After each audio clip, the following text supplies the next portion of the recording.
ఇలా బాగా వేగాక ఒక మీడియం సైజు టమాటా ముక్కల్ని కూడా వేసి, టమాటా ముక్కలు కొద్దిగా మెత్తబడ్డాక 2 రెమ్మల కరేపాకును కూడా వేసి గరిటెతో ఒకసారి బాగా కలుపుకోవాలి.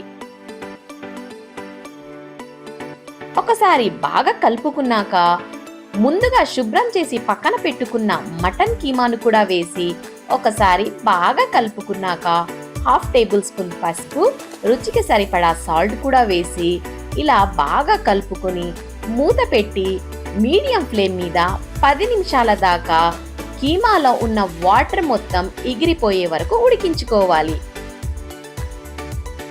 ఇలా 10 నిమిషాల తర్వాత మూత తీసి చూస్తే కీమాలో ఉన్న వాటర్ మొత్తం పోయింటాయండి. అందులోకే 2 స్పూన్ల కారం కూడా వేసి, అందులోనే 1/2 టేబుల్ స్పూన్ ధనియాల పౌడర్, 2 స్పూన్ల మటన్ మసాలాను కూడా వేసి ఒకసారి ఇలా బాగా కలుపుకున్నాక 1/2 గ్లాస్ వాటర్ను కూడా పోసి కుక్కర్ మూత పెట్టి 4-5 విజిల్స్ వచ్చే వరకు ఉడికించుకోవాలి.